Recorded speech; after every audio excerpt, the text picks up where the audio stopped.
Hey everyone. Recently, I added this to the list of offerings that I now have on my shop, along with a pressure plate that's right here. The reason for that is this is something that wasn't currently being offered in the market. This is a ceramic clutch with a Marcel spring. And I figured I'd use the opportunity, instead of just explaining what this is, I would make a video explaining how to pick a clutch appropriate for your application.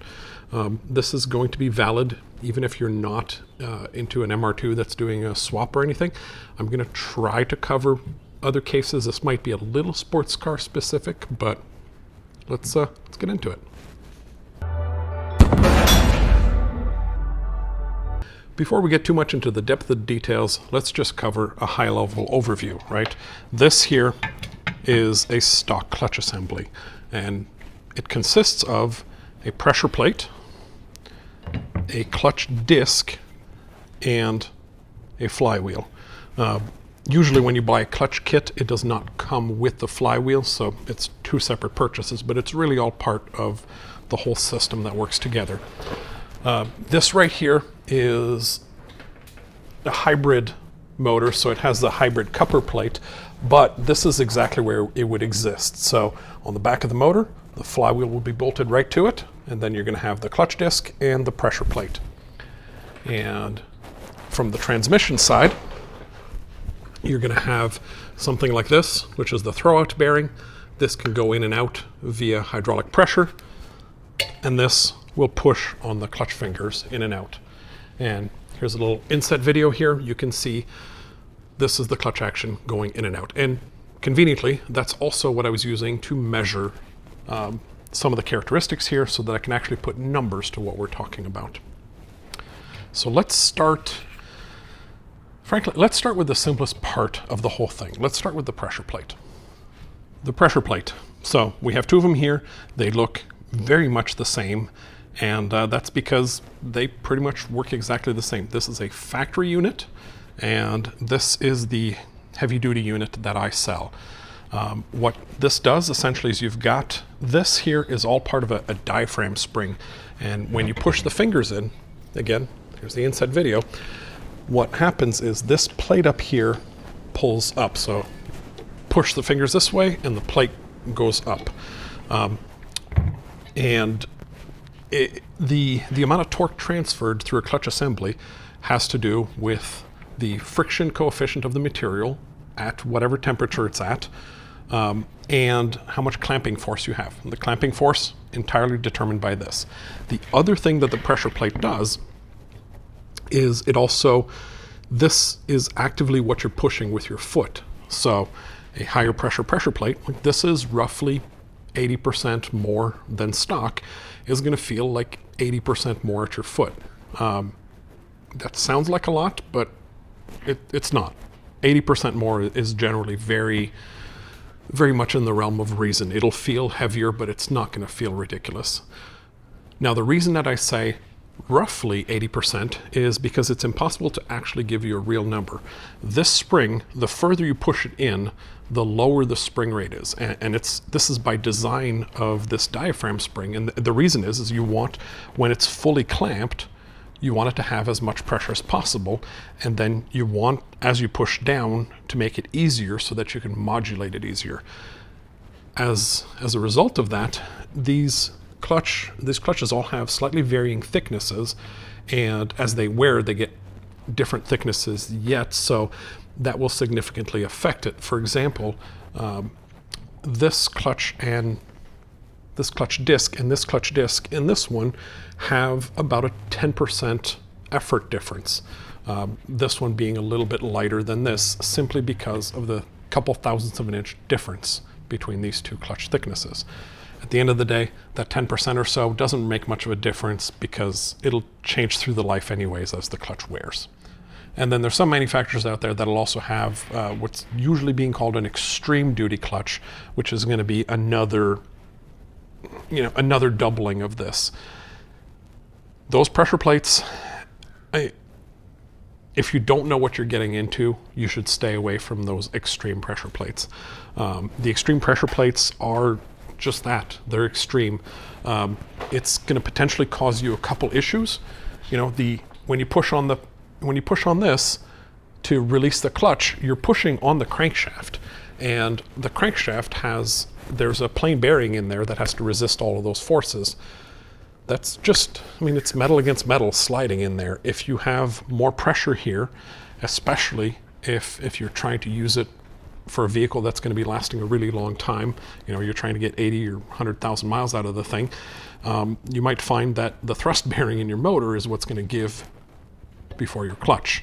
That's not an ideal scenario. So unless you know what you're getting into, stop at heavy duty. Next, let's talk about the clutch disc. This is the part that's really the most complicated part of the whole thing. It's got the most things that'll affect how your vehicle feels and drives and how much torque it can transfer and everything. We'll even start, before we even get to the friction material on here, we're going to get to the hub. So you can see there's 3 different kinds of hubs. There's the unsprung hub, there's the sprung aftermarket hub, and there's more of an OEM style sprung hub. The OEM style sprung hub, as you can see, this one here, it has these pieces of plastic in here, and in fact, let me get a GoPro camera.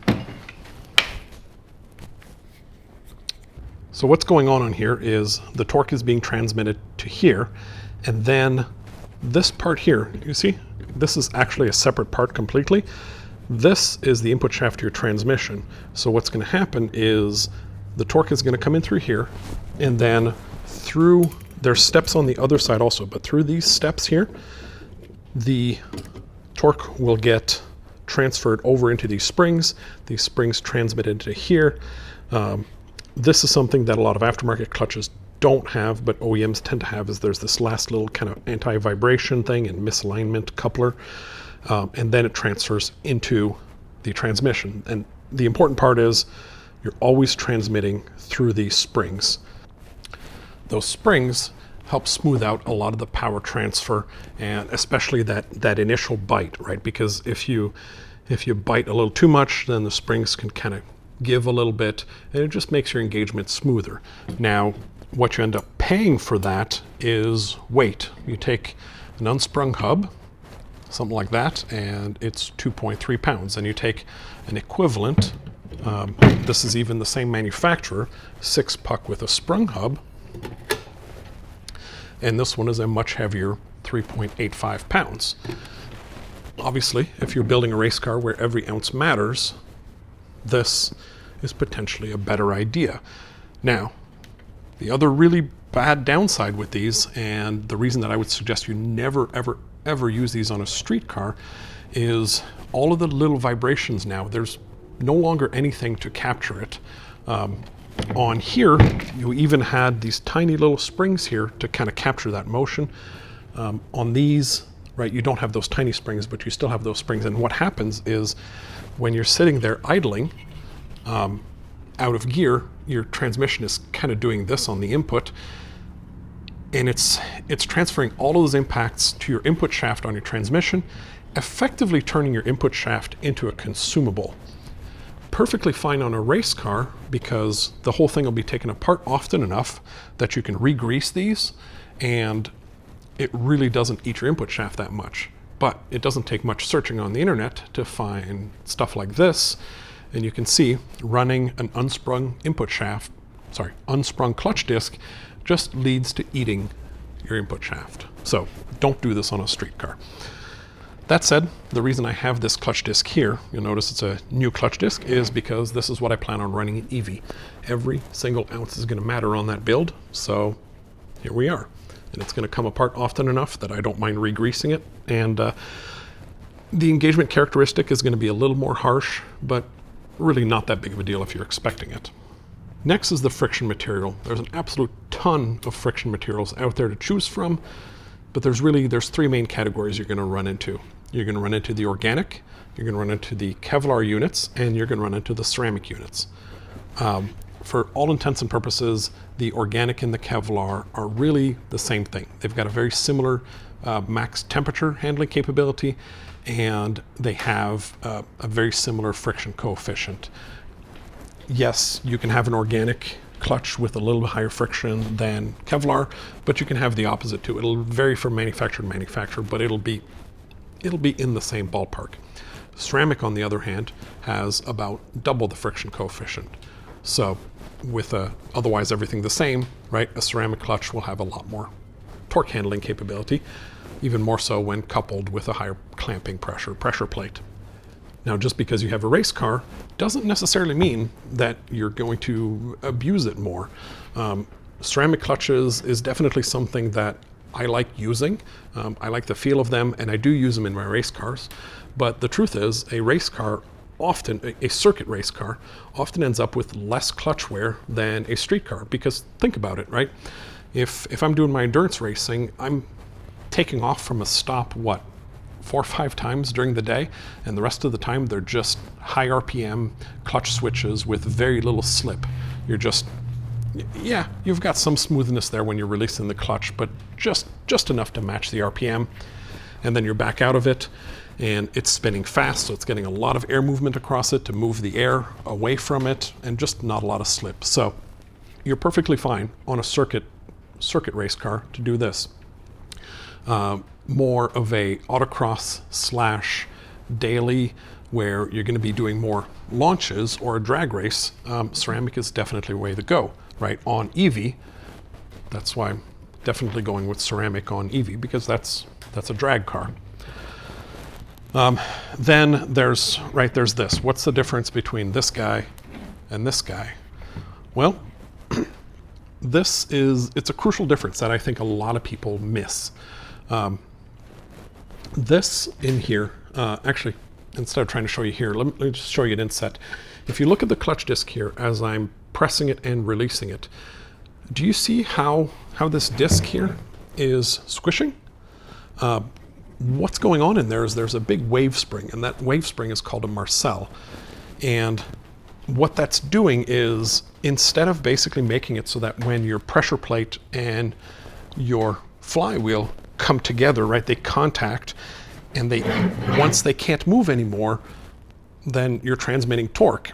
Whereas this, you transmit torque before you're fully clamped, because the Marcel is pushing those faces apart, allowing you a much wider engagement range. So you'll get 2, 3, 4 times the engagement depth between fully released and fully engaged when you have a Marcel versus when you don't. And that right there is what really gets ceramic clutches a bad name, because ceramic clutches with Marcels are not very common. When you buy a ceramic clutch, you end up buying this type. If more people were to try this type, I think that a lot of people would move away from organic clutches, because this really isn't nearly as much of a compromise for drivability than this. And where have I made decisions in the past? Well, for off-road vehicles, when I used to do a lot of off-roading, I would use organic clutches. If I had a little bit more power than stock, instead of the factory pressure plate, I'd use an organic clutch with a heavy-duty pressure plate. With my race cars, the circuit race cars, I basically use a pucked unit like this with a sprung center. The extra weight of the sprung center is worth it to me, even in the circuit car. Drag car, we already mentioned. Going to be using this. In a tow vehicle, I'll often use a pucked ceramic, though this is more preference for me than anything. The pucked ceramic is something that I like driving, a pucked ceramic unit.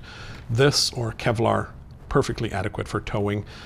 They even make, when you're looking at truck applications, they make some slightly higher temperature organic materials that are also a really good choice for towing. Next, we've got the flywheels. So here we have a factory flywheel, and we have 3 aftermarket lightweight flywheels. We also have this guy right here. A lot of people call this a flywheel. This is for an automatic transmission. This is a flex plate. If people call this a flywheel, they are wrong. The flywheel serves a couple purposes. First, its namesake, right? The flywheel. So the idea there is that it smooths out engine RPM by taking energy from the engine when it's accelerating and giving it back when it's decelerating. It's just trying to maintain speed. Obviously, the heavier flywheel will do that better, right? This will maintain a more constant speed, and that's more important when your power strokes are further apart, like idle, right? So if you're trying to take off from a light at idle without giving it gas or anything, this will be easier. Now, something to note, if we put this on the scale, this unit here weighs 17.4 pounds. And this one here weighs 8.85 pounds. That seems like a huge difference, right? This thing, you could take 2 of these and it still wouldn't add up to 1 of these. But what you have to remember, what you absolutely can't forget, is that just bolted to this, you have this, you have this. So now we've added, call it 14 pounds. So now you're looking at what? 23 pounds and about 31 pounds. So already that difference is shrinking. Next, on the motor itself, you've got the crankshaft. The crankshaft is definitely not light. You've got the harmonic balancer. Really, once you put it all together, even though these two here, this is almost 60% lighter than this, it really makes closer to a 10% difference in the rotational inertia. You'll definitely feel it, but it's not nearly as dramatic as people think it is. I put clutches like this on my wife's daily driver all day long. No complaints. They work great.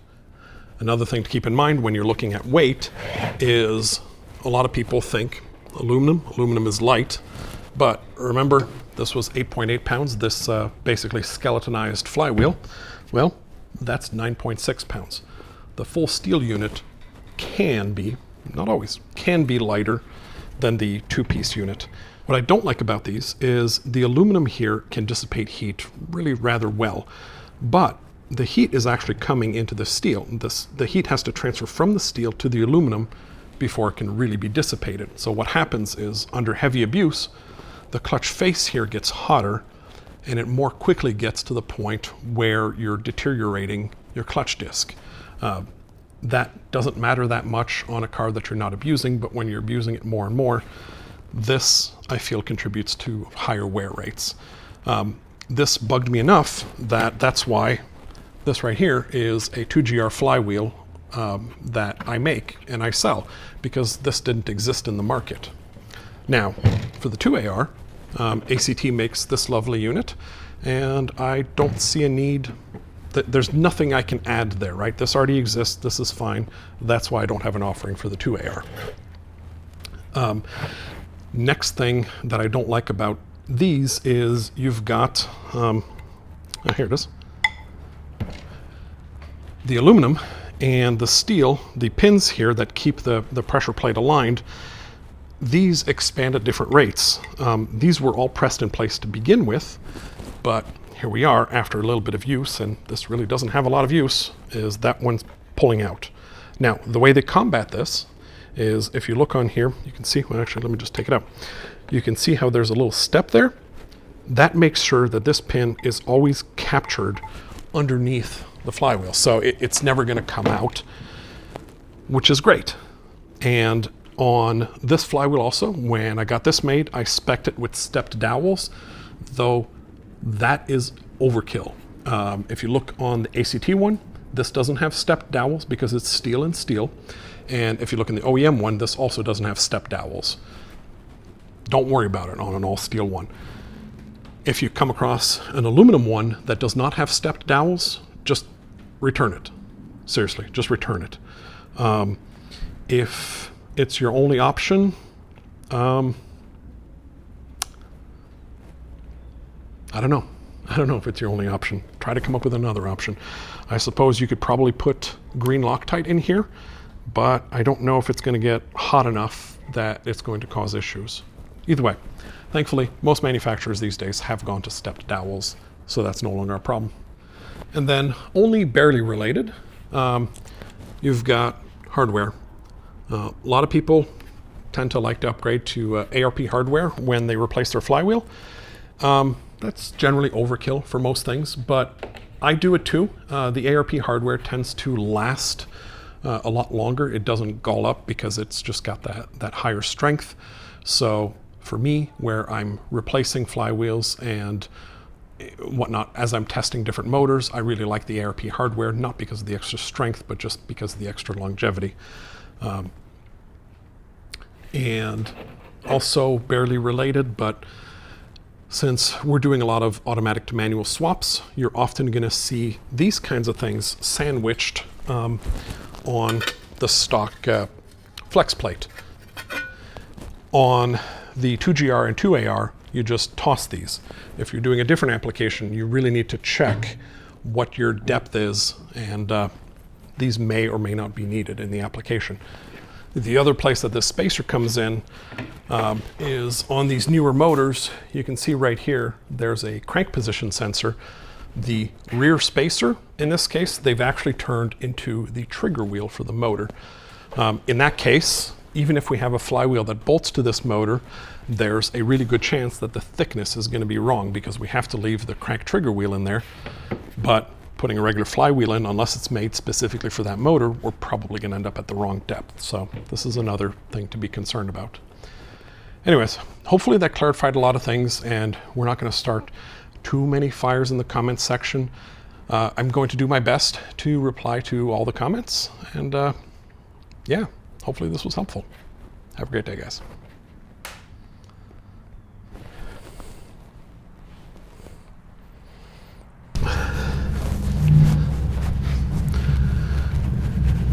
Come on, Mr. Loud Motorcycle.